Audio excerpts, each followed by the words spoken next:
we promised that we took a shower this morning. Can people come forward? Yeah? Kind of like, church vibes. We want, and if you want to stay where you are, that's totally fine. But we definitely would like you all to scoot forward, come closer, to create community and conversation. It would be absolutely awesome. Thank you. You're so wonderful. You're so amazing, everyone. Thank you. Looks like we're starting on time here. My name is Dr. Eric Schneller, Director of Jazz Studies at Sam Houston State University. I'm filling in for Dr. Brady McNeil, who is supposed to preside today, so I couldn't be here, unfortunately. So we'd like to say a couple things here to get started. And let's see, I just have this right here. Give me 1 second. We're good. Good afternoon. Please silence all mobile phones and any other sound-making device, please. The General Membership Division of Team EA is pleased to present session number CPE 2-14-220. The title of this presentation is Inspiring Change Through Social Impact, and is presented by our two wonderful human beings here, Dr. Latoya A. Webb, who is currently, let me see here, I just have this. She's currently teaching, she's a native of Richmond, Virginia, and she serves as Assistant Professor of Music and Director of the Loyer Wind Ensemble, Wind Orchestra. Before joining Loyer Faculty of Music, she served as Assistant Professor of Practice and Conducting, Assistant Director of Bands at the University of Texas at Austin, and Instructor of Wind Conducting at Alberta Gambling State University. Please welcome our lead presenter, Dr. Latoya A. Webb.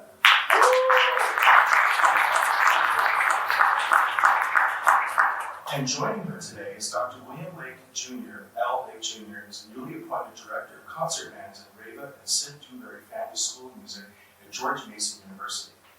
In this role, he conducts the George Mason University Wind Symphony Symphonic Band and teaches conducting at the undergraduate and graduate levels. And he also told me he has an undergraduate degree in jazz studies, which I am fond of. Please welcome Dr. Lake.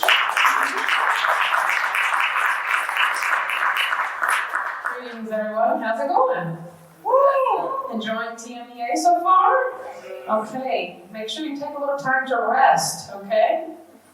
You can rest here, so don't fill your cup up too much before you have to go back to work. So thank you all so much for being here for our session, Inspiring Change Through Social Impact. Dr. Webb and I would like to thank Team A President Michael Stringer, the Executive Board, and staff for the invitation to present today. We are excited about the active work and co-conspiratorship that Team EA is embarking on in the area of diversity, equity, and inclusion. We hope that everyone here today will make it your earnest pledge to not only be aware of the topics and concerns that we will present in our short moments together, but become active agents for change in our profession, our communities, and around the world. Conversations on diversity, equity, inclusion, and belonging have been norms in our daily discourse in music education and performance. Organizations, both large and small, have made it their commitment to be more inclusive in programming, leadership, and initiatives.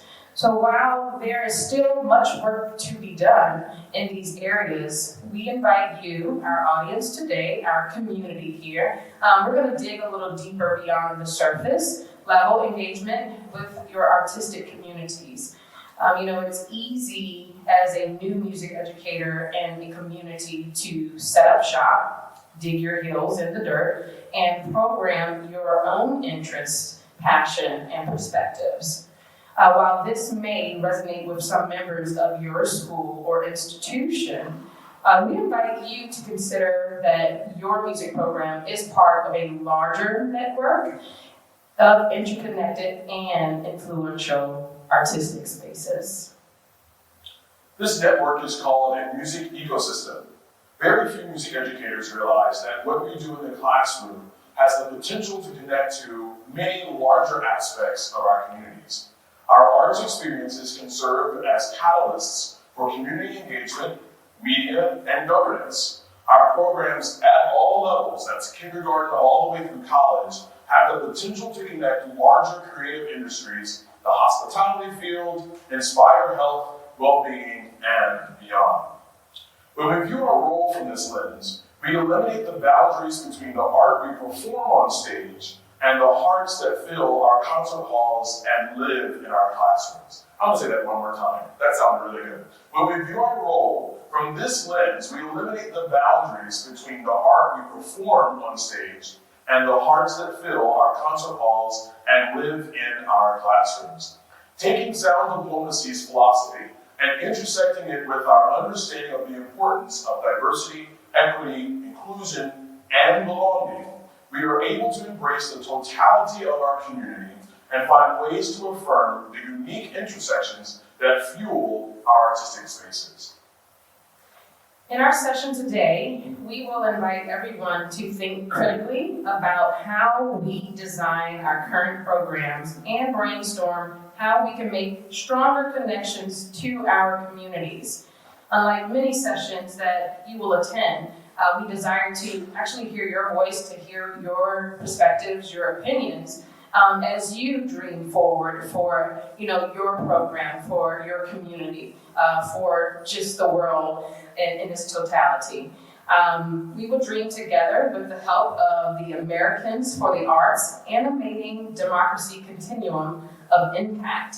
It's a framework created to guide arts initiatives in 6 specific areas of social and civic outcomes. These goals help define clearly the ways that our classroom art connects and engages with our communities. The framework collaborators underline that while the continuum conditions will suggest a progression from changing awareness to changing conditions, systems, or policies, no hierarchy of importance among these outcomes is intended, nor are they mutually exclusive. So a single program could achieve outcomes at more than one point of the continuum. And the 6 stages are knowledge, discourse, attitudes, capacity, action, and conditions. So let's ask ourselves some questions, and we'll give examples of how we might think about answers or find ways to find specific indicators if we are resonating at these various levels. We invite you all, feel free to use your cell phones or other devices to take pictures of the slides so that we can maybe think about these ideas while you're at home. So the first question is, are we working or programming for changes in knowledge? Changes in awareness, knowledge, and understanding about civic and social issues help people assess choices, make informed decisions, and take actions with the best interests of the common good. So here's an example that we can consider. Our concerts are great opportunities to expand the knowledge of our students and our audiences. I think we all would agree. Through the use of program notes and other accompanying narratives of various pieces, we can foster a new sense of awareness and understanding of our communities. However, let's intersect a small word of caution. It is very easy to tokenize narratives and lived experiences, simply providing a source of new knowledge without work to honor the voices, both of the composer and the subjects represented in the works of art, work negatively against the quest for authentic representation in our performing works. Here's the second question that we will work through. Are we working for changes in discourse? Changes in public discourse relate to who engages and how they have exchange with one another around matters of civic and social importance. So for an example, our rehearsal should be a welcoming space that invites musicians and artists to share about their perspectives and viewpoints as it relates to the context of a musical selection and lived experience. These shared experiences allow us to gain a greater understanding of each other's position through awareness, empathy, and reflection.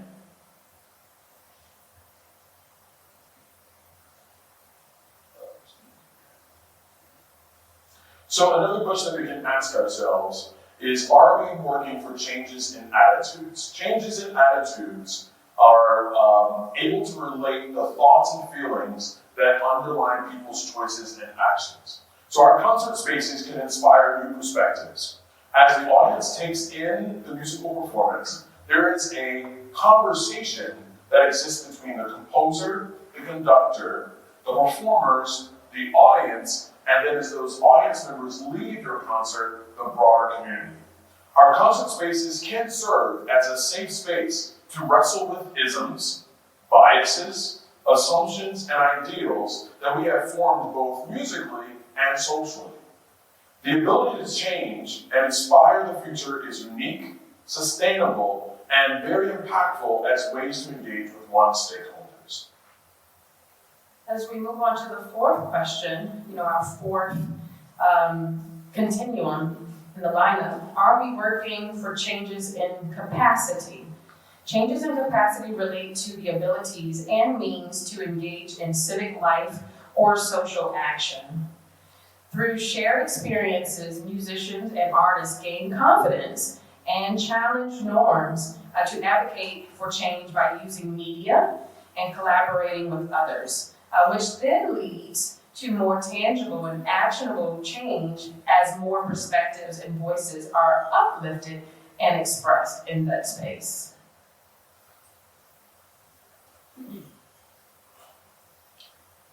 Our next question, are we working for changes in action? Changes in action relate to how people behave, participate, and take action in the community and society.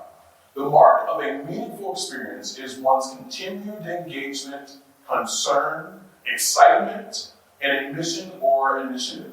Action isn't limited to issues of social concern, but also maybe repeat concert attendance and multiple years of participation in ensembles as well. What is important and impactful becomes a point of sustained interaction. And here is our sixth option. Are we working for changes in condition? So changes in policies, systems, and condition aim for lasting results.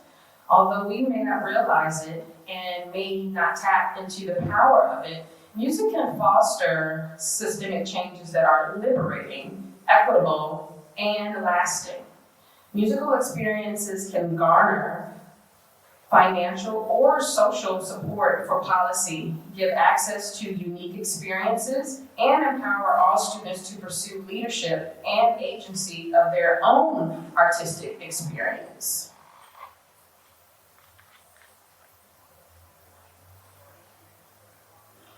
The Continuum of Impact framework has heightened our senses of awareness in programming, rehearsing, and presenting repertoire. Dr. Webb and I invite you to embrace the power of the podium to inspire, engage, and create community around our various ensembles. Post the height of COVID-19, we have been personally convicted to change our approach and challenge our limitations when curating literature for our ensembles. We are striving to never just give concerts, but to facilitate artistic experiences. Every concert will not achieve all of these common social outcomes of art. I'm sure you are thinking, well, these are huge, mountainous sort of goals, right? It will, though, in any case, take a lot of planning, and a whole lot of work, and a lot of good stress. So through the Continuum of Impact framework, I was able to curate an extremely emotional and sensory experience with the Wind Symphony at the University of Texas at Austin by programming Scott McAllister's composition, AMP. I first heard this selection in 2017 at the CBDNA National Conference in Tempe, Arizona. It was performed by Florida Atlantic University's Wind Ensemble. And I'm much of an empath, so naturally I immediately place myself into someone else's feelings and their experiences. And AMP is an abbreviation for amphetamines, which are substances taken to boost energy, mood, and confidence, as well as to suppress appetite. Scott McAllister's composition, AMP, was written in memory of Brian, who was a much beloved, talented, and accomplished composition student of his, who died of a drug overdose. This piece is very powerful, so powerful that it resonated with me through my entire being. You know, I couldn't help but think about Brian and his struggles and, you know, many others that have struggled through addiction and just similar addictions and just in music in general. You know, a lot of musicians have battled with some type of addiction, whether it's drugs, whether it's alcohol. So it's very impactful, you know, for me, and it may be for you as well. I went through all types of emotions when I heard AMP for the first time. You know, scared, I was very anxious, confused, like what's going on, and you know, very sad because the piece is built off of Brian's name, the 2 syllables. So the thematic material is built on his name. So it's kind of hauntingly eerie, but again, all different types of emotions. So it took me 5 years to program AMP after hearing it in 2017. And because I am an empath, the context of any composition is always extremely important to me. For me, this is the very first step in embodying the meaning behind the music, which then creates a space for me to recall my own personal lived experiences and resources. You know, I'm a firm believer in becoming the music and telling the story, because it's not just about me, and it's not just about the players, but it's about, you know, the audience and how many people this art form truly reaches and can reach. So this is where in-depth score study happens for me. Just learning about the context, learning everything that I can, and contacting the composer. So during the process, when I speak with the composer, I want to know if my interpretation, along with their, you know, aligns with their vision, and inquire about all the things that will help me to be successful as the conductor, the leader, facilitator for the musicians. Scott and I also, we talked on Zoom, we talked over the phone. We had really, really significant conversations about his relationship with his student, Brian. Through discourse, I was able to create a rehearsal space that was welcoming, honest, and vulnerable. So my knowledge about AMP and my interaction with Scott allowed this to take place. And we know that, you know, every composer is not living, so that may be hard for a connection there. But I was able to share Scott's personal lived experience with the ensemble to help them understand the context of why, Scott's why behind the piece.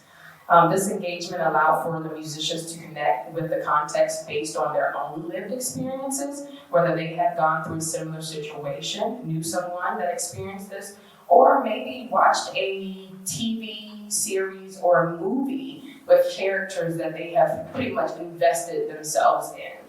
You know how we get when we're watching certain TV series or movies, you know? So these connections can be extremely powerful if the musician and, you know, if you're the conductor, the facilitator, the leader, allows these experiences to be. So this is what heightened my awareness and emotions as they bring out the music. And, you know, I just take everything from me that I'm getting from Scott and I put it into the musicians. So as we worked through AMP, it was essential for me to connect with the living composer to foster the attitudes and understanding further. There's nothing like hearing about the learning experience through the composer's lens. You know, Scott is the story, basically. You know, and he wrote the story to share with others and to also help people that are suffering from addiction. So the musicians were able to connect with Scott by learning about his relationship with his former student, Brian. This experience was extremely eye-opening and real for them because it sort of places these college musicians also in the shoes that Brian was in. He was a student in college.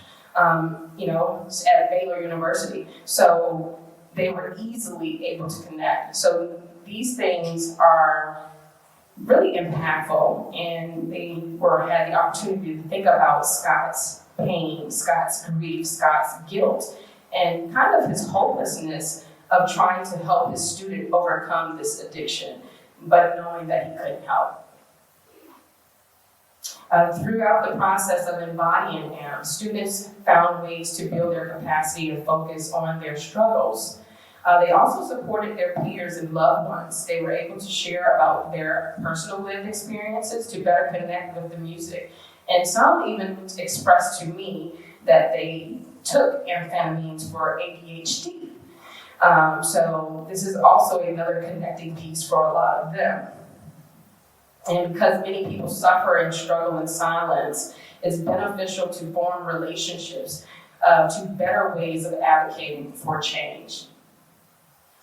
Studying and rehearsing AMP placed students directly in Brian's struggle, in Brian's addiction, and in Brian's life. It also placed students in Scott's trauma of losing a student that he was very close with, that he tried to help, but he couldn't. Brian had to want to help himself. So the action of performing AMP in concert for the public placed audience members in both Scott and Brian's shoes, but also the musician's shoes because of their personal lived experiences that they brought in as musicians and artists to play and to emote. The musicians' lives were basically changed, forever through this performance. So they were able to share and express their feelings and empathy as it related to Brian struggling through the addiction process. When we think about addiction, we think about compulsion, cravings, consequences, and control, which you hear in this piece completely. They also connected to Scott's guilt of, wanting to help his student, but knowing that he could not. And the grief after losing a student. The grief process is a long road for many of us. So throughout this multi-sensory experience, musicians and audience members are conditioned to think about the meaning behind AMP and discuss this unique experience and narrative of what happened and what they learned from this experience. They also become advocates and supporters as it relates to substance abuse, death, and grief. This experience and knowledge will live with them forever as they share their knowledge with friends, with family, peers, and their communities. So we all have unique lives, and through these unique experiences, people may be going through many different situations similar to Brian or to Scott. And our musical experiences can help to provide financial or social support for policy and enlighten others about unique experiences, which can lead to empowerment for everyone. In an upcoming concert, my ensemble currently is featuring music and narratives that center around the Black church experience. Having personal interactions with this music myself, it is easy to gather multiple resources to augment this program. Each and every one of us has unique experiences that we can draw upon to think big on your concert presentations at all levels. I keep finding myself thinking, with all these examples, there's a version of this for the kindergartners that are just starting, there's a version of this for the elementary school kids, all the way through college and professional experiences. So right now, I'm using a little known piece in the band world called Come Sunday by Omar Thomas. It's not little at all. And using this piece as the central work and title of the concert, I thought deeply about how to contextualize this work for both my students and the audience. In his program notes, Omar Thomas shares that his inspiration for the piece and the title has its genesis in Duke Ellington's Come Sunday, a featured work from his sacred concerts. So personally, as I'm wrestling with, oh my gosh, how do we sort of make this an experience and not just throwing Omar Thomas's work on a concert just to say that we did it, resisting the usual model of band concerts. I'm a band person. Band concerts start with some sort of fanfare-ish huge opener to say, hey, thank you for coming. But I decided, what if I reverse this and start with an intimate, meditative, and sort of haunting sort of opener using Duke Ellington's Come Sunday and featuring a member of our jazz faculty in a collaboration. In doing so, I provided the audience with some sort of background knowledge that they probably would not have known.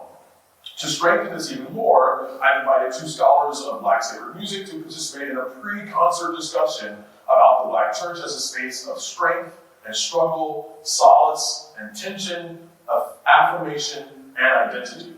More than just program notes, the audience will be invited to engage in discourse, which doesn't have to be about conflict and dialogue with experts. Discourse is not always a bad thing, everyone. After the opener, I've decided to program Dwayne Milburn's American Hymn Song Suite, featuring traditional hymns set with rich contemporary melodies. These 4 tunes will create unique emotions for the audience as popular melodies are presented in symphonic form. These hymns are presented with and performed in many different faith spaces, however, in many different ways. Milburn's setting creates an entrance of familiarity, creating thoughts of home, youth, and foundation, all characteristics of growing up in such a space.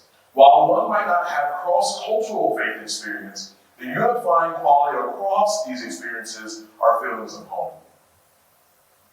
Now, like any great sort of movie artist, you've got to introduce conflict into the narrative. And so after the Come Sunday opening and Dwayne Milburn's American Hymn Song Suite, I have decided to program Adolphus Hale Stork's response to the 1963 16th Street Baptist Church bombing in Birmingham, Alabama, titled American Guernica. This very intense work sonically depicts the tragic story of 14-year-olds Addie Mae Collins, Denise McNair, Carol Robertson, and 11-year-old Cynthia Wesley, who perished in an act of racially motivated violence while attending Sunday school. Using television screens that frame the hall, we will show pictures of the church, the 4 young girls, and a shortened clip of Dr. King's eulogy from their funeral services. I know everyone's thinking like, ooh, this is intense. It is. Composer Julie Giroux composed In My Father's Eyes as a response to the same tragic narrative. Using cello and 4 alto voices, Giroux creates a sense of complex hope that brings the tragedy to a place of resolve. The piece, in contrast to Hale Stork's depiction, allows the ear and maybe even the spirit to cleanse, to grieve, and remember. It is very easy to see how these 2 works engage with attitudes, emotions, and deepening social capital and civil engagement by the audience. With these 4 pieces, we have a wide array of stories to lay foundation for the central piece of the concert, Omar Thomas's Come Sunday. The first movement, slow and mournful, yet spirited at the same time, possesses this unique emotional dualism that has been curated through the previous performances of the other works on the concert. In a fashion unique to Black sacred worship, struggle is turned to unabashed joy in the second movement, titled Shout. This verb, in its very essence, is an action, almost daring one to not get up and get caught up into the sonic elation. I'll add that this piece will be performed in collaboration with my University School of Dance, with inspiration from the infamous Alvin Ailey cornerstone work, Revelations. And just sidebar, seeing the School of Dance get so excited about this, and seeing them learn all these unique vernacular, non-traditional sort of dance styles that have African diaspora connection, it's just absolutely inspiring. The goal of this concert is not to casually brush by a unique cultural experience, but to allow the performers and audience to be immersed in the rich narratives, stories, and experiences of that culture. I can give testimony to the richness of rehearsals of my ensemble and the fresh new work ethic that my students all of a sudden have that wasn't there before as a result of our investment as we strive to share the story behind the art with passion and care. A vision for impact. So it's time to dream together. So we invite you, our audience, to creatively think about how we might present a new concept for an arts experience that is impactful, engages socially, and proves accessible and relevant as guided by the continuum of impact framework. Now, you great students, there are no wrong answers, and there are vast possibilities. The topic that we might choose together doesn't have to be centered around grandiose ideas of this concert will answer the meaning of life. Or this concert will, as a great pageant answer, satisfy all the needs of world peace and hunger. It doesn't have to be that big. Our scope, though, should spark our imaginations to the tangible and actionable elements that we can connect and build upon to enhance the experience of our students through our local music ecosystem. So here we go. What's going to be our topic? Child homelessness. Child homelessness is an idea. Okay? Yeah. I was thinking of a specific piece of music, if that's okay. Yeah. An American Elegy. American Elegy. So that's the gun violence. Okay, that's the big idea there. So we have child homelessness. We have gun violence. Anybody want to take a stab at another possible topic that we can explore? Yes. Climate change, okay? All right, so let's be democratic. We have three options here. Please signal, just vote one time. If you'd like for us to explore ideas and options for climate change, hands in the air. Okay, all right, okay, gotcha. Okay, a few. Child homelessness, hands in the air, okay? There's a couple more there. And then gun violence is the last one. Okay, it looks like there's more for gun violence. So let's do two at the same time, if that works. Okay, so here we go.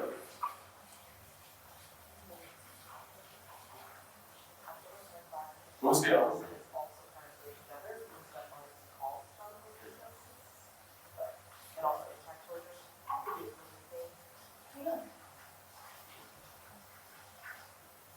Okay, just know that last word is homelessness. I ran out of space. It's okay. All right. So, with that being said, what would be some of the foundational aspects of these two topics that our audience would come into knowledge of at a very basic line level from these two topics? Yes?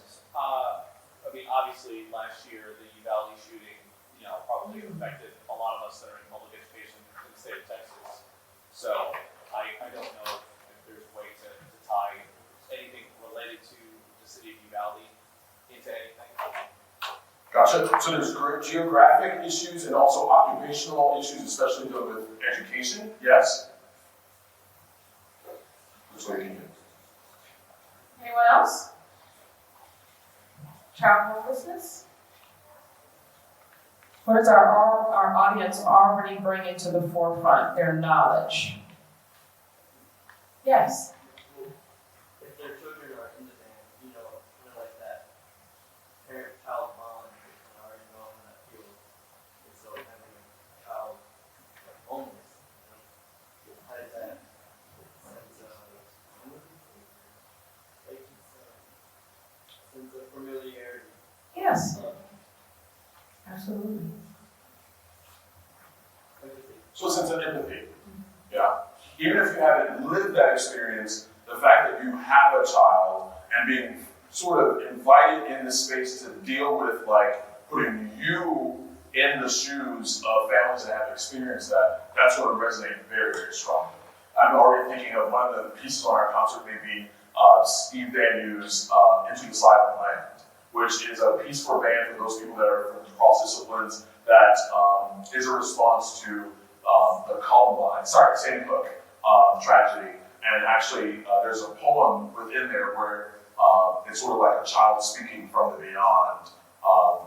Remember me when I've gone far away into the silent land. And you actually experience the funeral dirge at the beginning.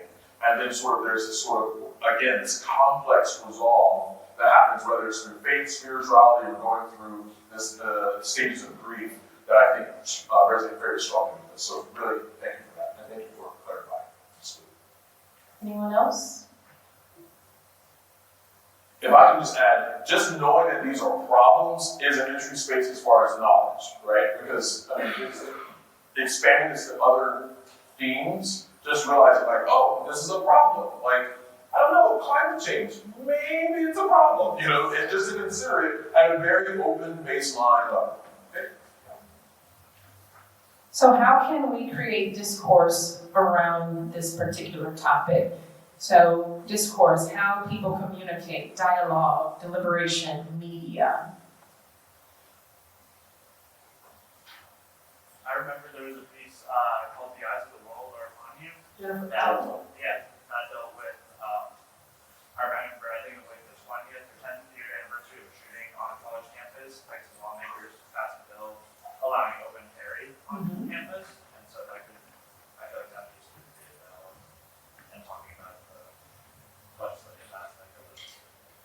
So if I can just say that just the music selection itself is an act of creating a discourse in this situation.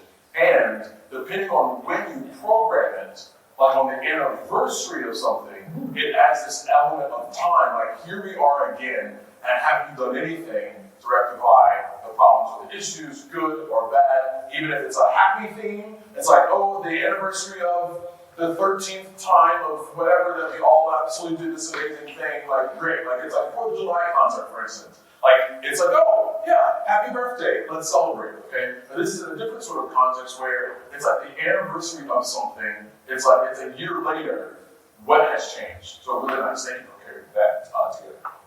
I'm actually a high school vendor from Connecticut, which is Yeah. same as our connection. Yeah. So just talking, I think if you were to program a piece like that, teaching high school, the students in front of me are the same age that those kids would have been.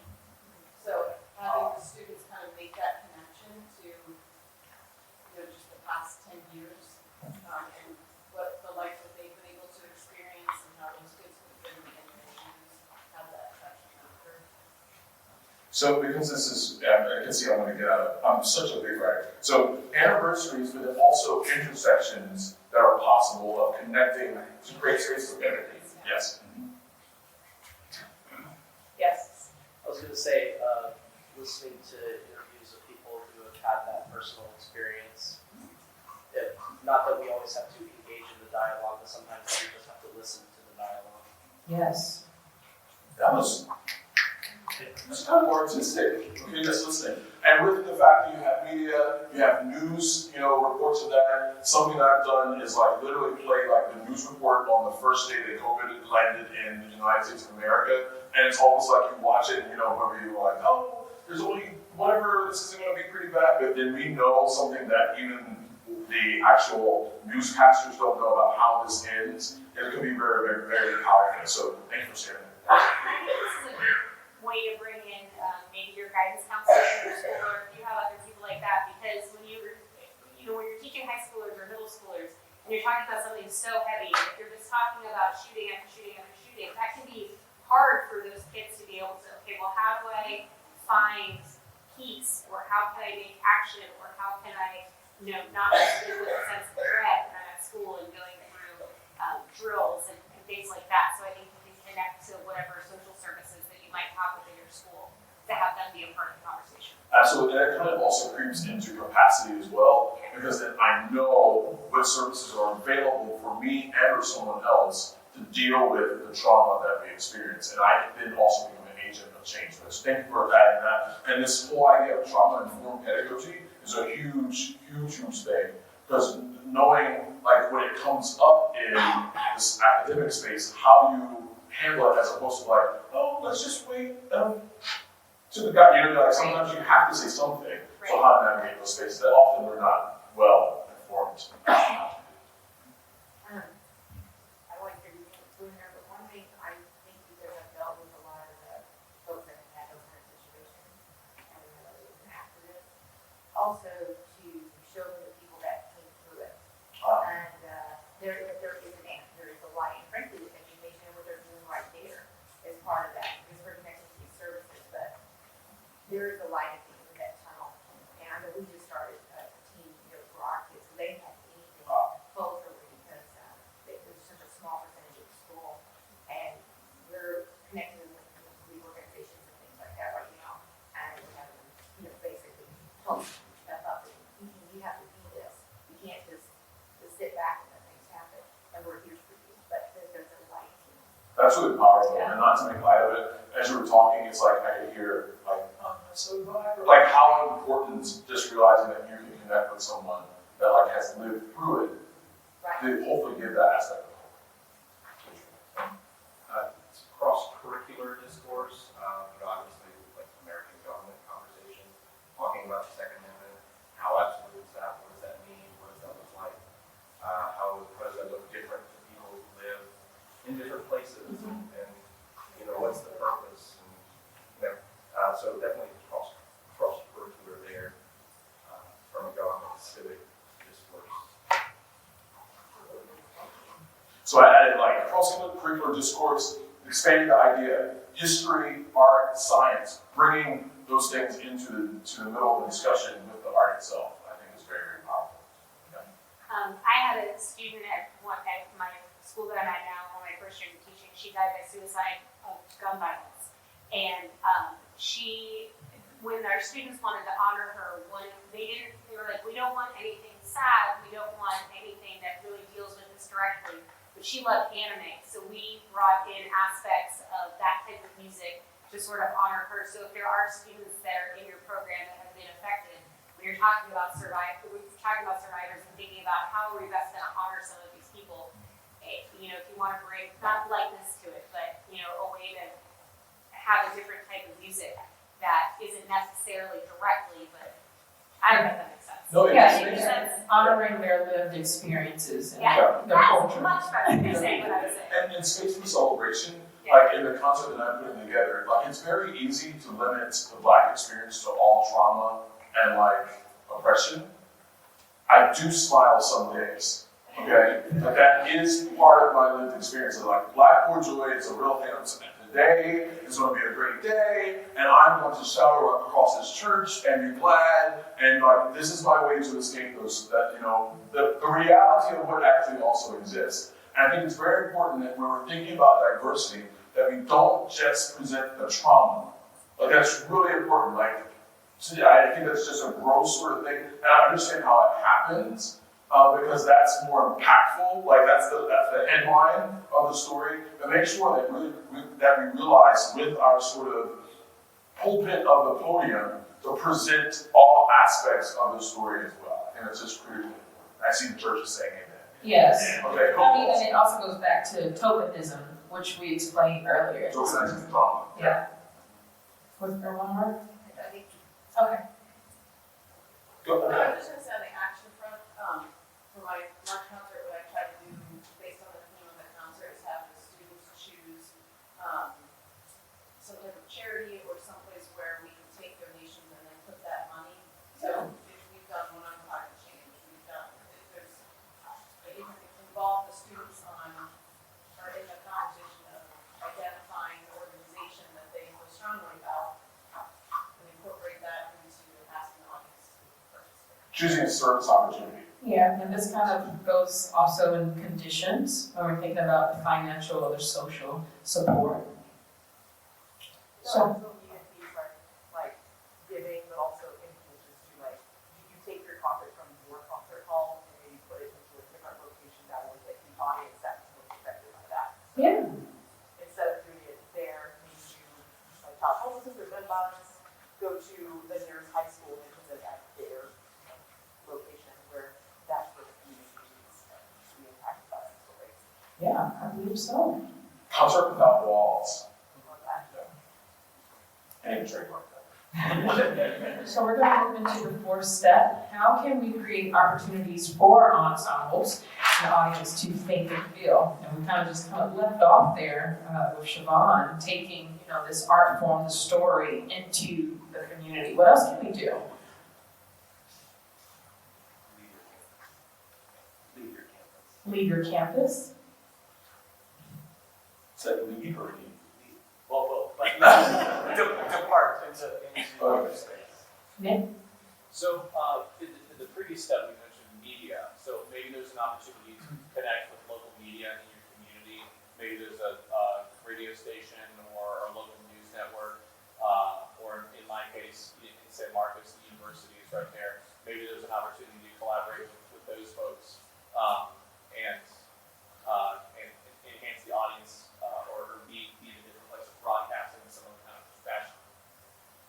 Absolutely. So, and I just you said radio, and I thought, wow, it's been so long since I listened to radio, but like podcasts. Or maybe your ensemble can create their own podcast that sits around that, so that you can listen to different voices or engage with your own sort of website, this sort of virtual sort of space that becomes more than just the concert itself. It's also the opportunity for the students to actually engage and say something, do something, and to put a piece of media, actually creating the media, indigenous to the ensemble.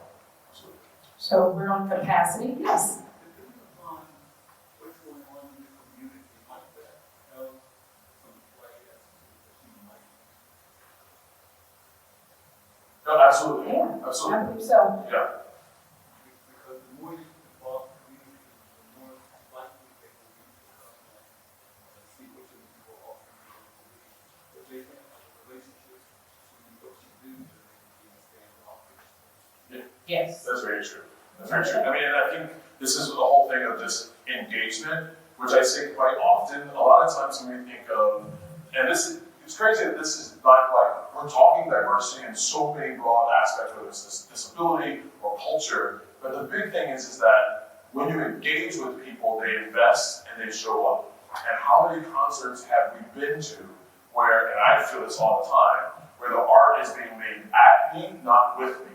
So I don't have an intersectional point, except for the fact that, I went to school forever and I might have like know the piece, or I have like this fun sort of oral kind of theory kind of thing going on in my head. But as what Dr. Phillips is saying, is that when you save the community, I am presenting art that connects to you.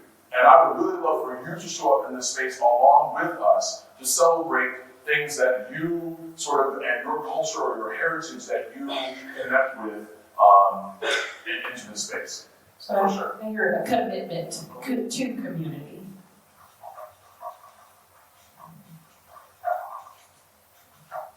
Yes.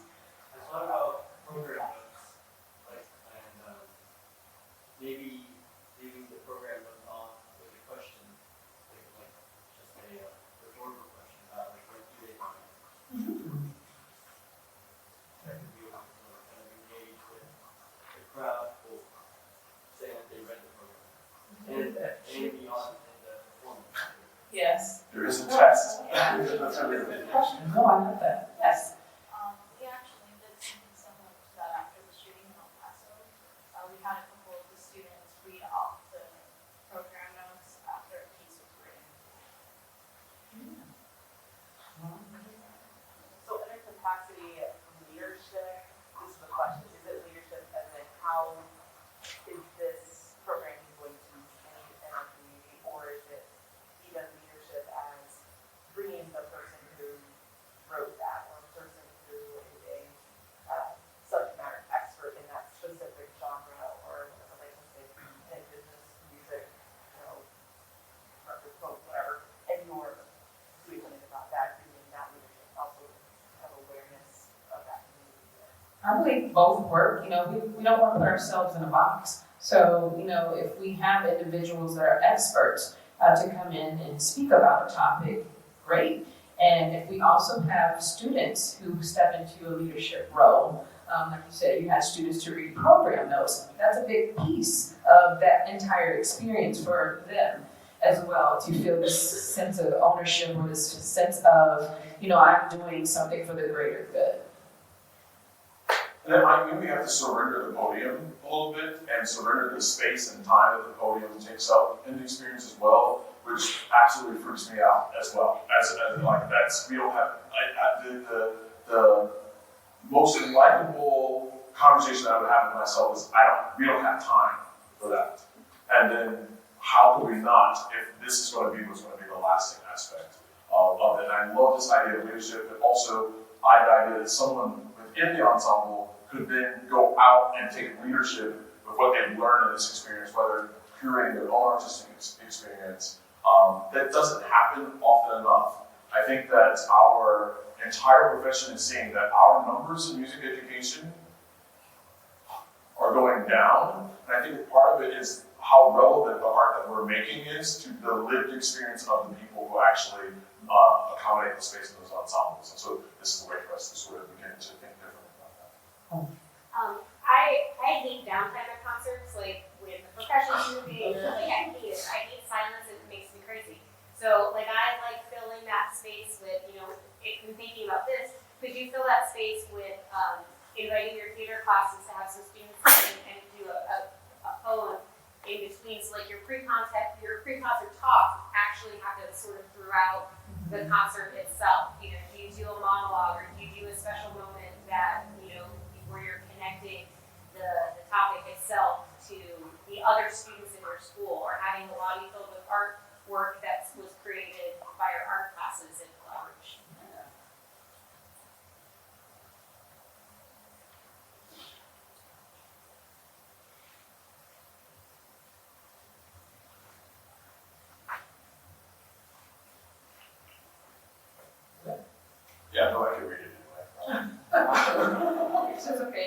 take pictures of it later. So we're gonna move on to the fifth step, which is action. So what people do, participation, motivation. So the question here is what resources are available to expand the capacity that one takes with them to carry what has been experienced beyond the concert hall? What do they take with them?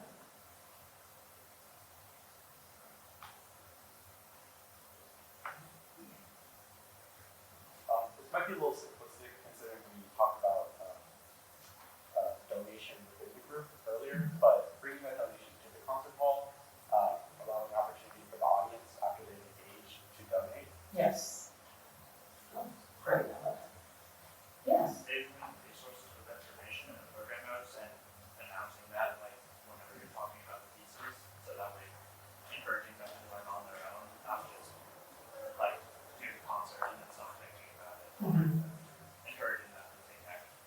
Yeah, so resources, maybe a QR code is connected to a document with resources for everyone to take home and to view. Great, thank you. Yes. I'd say specific to a numbers point, if we want to just get more people to watch and to listen, I feel like we're talking a lot about what we do outside, but I don't see a lot of regular core teachers going to band concerts. So maybe just inviting the whole school and then they can bring their families and those kids that aren't in band, and they can see what the impact that music is doing. Yeah. Yes, Yeah, connecting capacity with action, I think we oftentimes overlook the power or barrier of social media that young people can utilize. So on your own platform, in a way that we can get to know our own, well, let's use TikTok, for example. I have learned about so many different music pieces and just like issues that I never would have really engaged because of regular social media algorithm, but allowing the students to kind of share their story, share how things impacted them, or what sort of action they want to drive, because it's a way of empowering their voices, but also teaching them how can they use what's within their capacity to create that change. yes. TikTok, Facebook, social media, but putting it in the hands of the students' experience, because that's what they do. Their thing is TikTok. We're still learning, right? Some of us in here. So they've got it down packed. So they are the experts when it comes to those platforms. Yes, in the back. Maybe like issuing a challenge to like students and their families, say, in the course of the next couple of weeks, try and have a conversation with a friend about this topic, or go out and support this business, or volunteer this way, some action item, some challenge, and then bring them to come back together, help them share their experience and what they learned and how they felt when they performed that. I love it. Love it. What do you write for that? Issue a social challenge. Issue a social challenge. All right. Yes. I know a couple, Okay. I know a couple of people talking about program notes, and I'm in anticipation for my senior recital. I'm kind of playing the idea as the program notes as a deliverable, not just something that they like throw away afterwards, but something that can be kept, maybe even personalized, something interactive, maybe in, like you said, the downtime between semesters. It's just something that can be outside of the activity platform. Would it be neat if in the program notes there was some sort of way that you could write your own reactions, sort of like journaling in the moment? I know Cynthia Johnson Turner did the tweet seats kind of thing, but the idea is like being able to journal and put your like reactions down, such that way like your emotions and the concert lives with you after that experience instead of going into the recycling bin. Dr. Dirks does that. She's one of the other presenters at this TMEA for the Kansas City Symphony Orchestra in her state. They actually do mid-performance emotional reactions, and like they have like a word wall that they submit it's just their most visceral reactions. So they did Dvorak 8, and it was, the word was longing, that was like the biggest word, but they had to submit an emotion that they felt. That's amazing. I'm also thinking about websites. You know, curating your music program's website, maybe with just a web page about concerts, and putting these same ideas in a way that it will live, of course, on the internet and live in the world as a resource for everyone that comes to a concert, and just letting everyone know that, hey, we have this resource for you, and you can read about our concerts. Thank you. So you mentioned living in the world. You mentioned like having something like after the senior recital. Like, what if you could print it on paper that's got seeds in it? And so you take the paper and you plant it, and then it turns into something alive. That's beautiful. You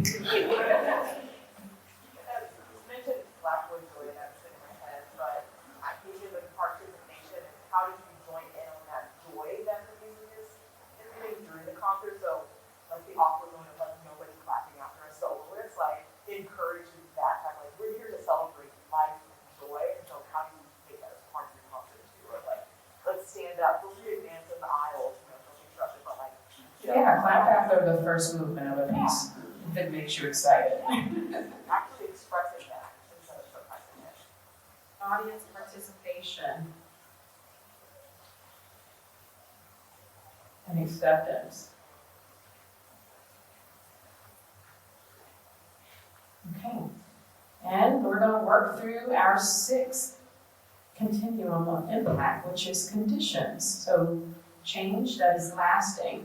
So what are the possible motivations for this particular action? We're thinking about systems, access, equity. What is that lasting, those lasting impressions? Yes. Within the school, just, getting more kids to recognize that there is help, that there is a counselor, and maybe recognizing that the school may need more resources in the counselor area for those students, depending on the topic that we're talking about. Yes. Did I see a hand up here? Yes. Maybe putting it on the internet, like maybe live streaming concert, or maybe like some like CD, Spotify, Apple Music, because those like that lasts, and you can always go back 5 years later and like watch that concert again. That's right. That moment. Got that? I think people just come back again, and the other thing is that the audience then has this expectation to come into the space and engage with something that's more than just that is pretty. Your audience will kind of gain this sort of hunger of like, I'm going to go here so that way I can be challenged, that I can learn something new. I think is also something that can be a condition that actually changes in your community, that the idea of expectation, I think, is really strong. Yes, Nina? Sometimes I have a hard time distinguishing the different categories of the laws and overlapping, stuff like that, but I think also inviting so my school has a really vocal alumni association, but very invested in the preserving the legacy of the school. So maybe, making through the alumni association or into what's happening now and how we're trying to carry on their legacy and overturn their identity at school because it's changed so much over the course of the year or the course of the years. There is an aspect of impact and relevance that connects to are people investing financially into it. That's just real. It's not always the best thing, but it's real. Is there a question? Okay. So we want to thank you all for coming and joining our session today. I think it's so awesome for you all to actually share your ideas and thoughts. And I'm hoping that you're feeling like, oh wow, maybe I can do this, maybe I can do that. And that your celebration and your philosophy of diversity, equity, inclusion, and belonging becomes more than just the composer at the upper right-hand corner of the page, but yet this engaged sort of idea of planning for there to be impact. And just like any sort of business venture, it may not work exactly the exact way that you thought all the time. You may end up in a room where it's like, oh God, we overshot. Or eventually the idea is getting back into the swing of the planning, learn, failing fast, and then thinking, how do I continue to try to engage over time? It's not like, you can't just swipe right on these things and it's like, oh, it works. Oh, swipe right, we got it. It sometimes it takes an invested relationship that you build with the community. So we want to thank you all for spending time with us, and I think that's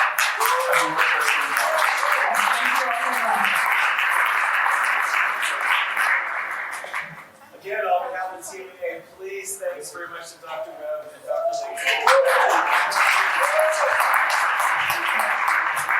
Lee.